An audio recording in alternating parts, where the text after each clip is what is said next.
Assalamualaikum dan salam sejahtera. Kumpulan kami akan membentangkan tentang bentuk alur sungai. Kumpulan kami terdiri daripada 5 orang ahli iaitu Nur Fatihah Abdul Salam, Nur Fatihah Muhammad Nazar, Azraif Fakira, Farhani Izzati dan Nur Fatha. Pertama sekali, saya akan menjelaskan tentang definisi alur sungai. Alur sungai merupakan bentuk sungai dari pandangan atas, dari hulu ke hilir sungai. Alur sungai terbahagi kepada dua jenis, iaitu alur berliku dan alur lurus. Alur sungai akan berubah-ubah dari bahagian ke bahagian yang lain atas sebab beberapa faktor. Assalamualaikum dan salam sejahtera. Saya Nur Fatihah binti Muhammad Nazar bernombor matrik 146446 akan membentangkan mengenai alur berliku. Bentuk alur yang berliku menyebabkan taburan tenaga tidak sama dan kadar hakisan tidak seimbang bagi keseluruhan tebing alur sungai itu. Di tebing cekung, berlakunya hakisan melebar, mengorek dan meruntuh tebing akibat daripada lencongan arus yang kuat. Di tebing tembung yang bertentangan dengan tebing daripada pergerakan arus yang perlahan semasa arus melencong di sesuatu liku. Secara keseluruhannya, alur sungai yang berliku menyebabkan aliran sungai terganggu dan had laju pergerakan air menjadi kurang. Kesannya, bahan-bahan yang dibawa oleh aliran sungai akan dimendapkan. Assalamualaikum warahmatullahi wabarakatuh dan salam sejahtera. Nama saya Nur Azraif Fakira Mantisawi. Nombor matrik 151830. Baiklah, saya akan meneruskan pembentangan dengan menerangkan alur sungai yang lurus.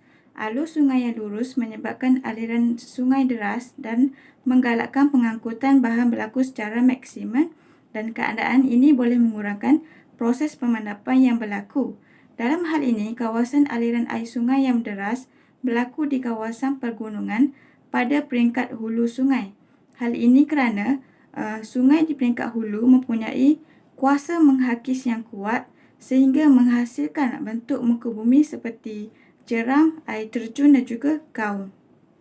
Setakat ini sahaja pembentangan daripada saya. Saya serahkan kepada pembentang seterusnya. Terima kasih kepada rakan pembentang sebentar tadi. Baiklah, saya Nur Fatihah binti Abdul Salam dengan nombor matrik 151248. Baiklah, saya akan meneruskan dengan faktor-faktor yang mempengaruhi proses pengangkutan di dalam alur sungai. Yang pertama, bentuk dan saiz beban. Yang kedua, perbezaan halaju arus sungai. Yang ketiga, proses pengangkutan. Dan yang keempat ialah beban ampaian. Okey, merujuk kepada bentuk dan saiz beban. Bentuk beban ialah merujuk kepada ciri-ciri beban tersebut. Apabila ia berada di dalam air, sama ada air larut, terapung atau tertinggal sebagai pepejal. Saiz beban pula merujuk kepada jisim dan ketumpatan yang mempengaruhi besar atau kecil beban berkenaan. Beban yang larut adalah sejenis beban yang menyebabkan kandungan mineral larut dalam air, misalnya kalsium karbonat dan bahan-bahan bertoksik. Jadi bahan-bahan ini akan diangkut secara larutan oleh tenaga yang diperlukan oleh beban dan air sungai untuk bergerak secara serentak. Faktor yang kedua ialah perbezaan halaju arus sungai. Halaju yang diperlukan untuk mengangkut setiap bentuk bebanan adalah berbeza-beza. Bagi mengangkut beban dasar yang bersaiz 70 mm, halajunya yang diperlukan adalah sebanyak 270 cm per saat, manakala bagi bijian pasir yang sederhana saiz, halaju yang diperlukan adalah sebanyak 15 sehingga 17 cm per saat. Akan tetapi, bagi mengangkut kelodak yang bersaiz halus memerlukan halaju sebanyak 46 sehingga 76 cm per saat. Yang ketiga ialah proses pengangkutan. Proses pengangkutan ini dipengaruhi oleh dua jenis aliran sungai. Yang pertama, aliran laminar, iaitu aliran secara lurus, dan yang kedua ialah aliran turbulens, iaitu secara berpusar. Bagi aliran laminar, ianya bergerak secara perlahan, berlapis-lapis dan mengalir di bahagian alur yang lurus dan mempunyai halaju yang rendah. Dan aliran ini tidak mampu mengangkat beban dasar yang berat.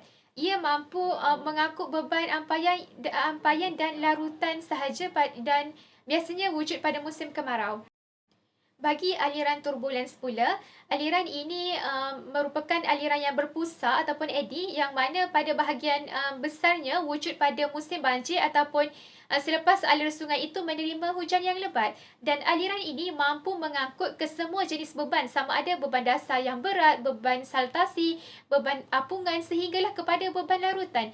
Jadi, kedua-dua aliran ini dipengaruhi oleh aliran sungai, juga dipengaruhi oleh jenis aliran sungai, kerana ketika banjir isi padu air sungai akan bertambah dan aliran laminar iaitu aliran yang lurus akan bertukar kepada pusaran, dan ketika itu sungai mempunyai potensi yang tinggi untuk membolehkannya mengangkut apa sahaja bentuk beban. Sebaliknya, isi padu air sungai pada musim kemarau menyebabkan tenaga potensinya semakin terhad. Dan yang terakhir ialah beban ampaian.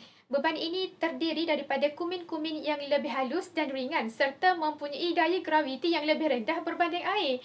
Mempunyai ketumpatan yang rendah berbanding air sungai. Oleh sebab itu, beban ini lebih terapung di permukaan air sungai seperti sampah sarap dan daun-daun kayu yang gugur dalam alur sungai.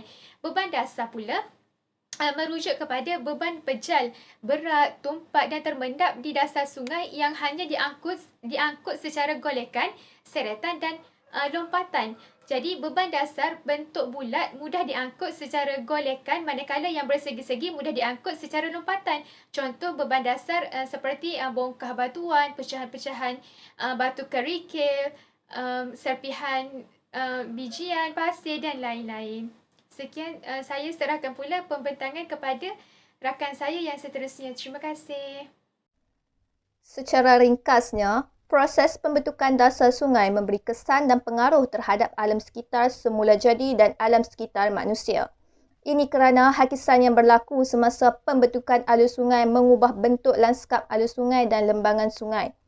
Faktor semula jadi dan manusia juga merupakan faktor yang mempengaruhi pembentukan alur sungai. Bentuk alur sungai juga menentukan hala laju air sungai. Oleh itu, sungai amat penting kepada manusia dalam memenuhi keperluan dan keinginan dalam kehidupan harian.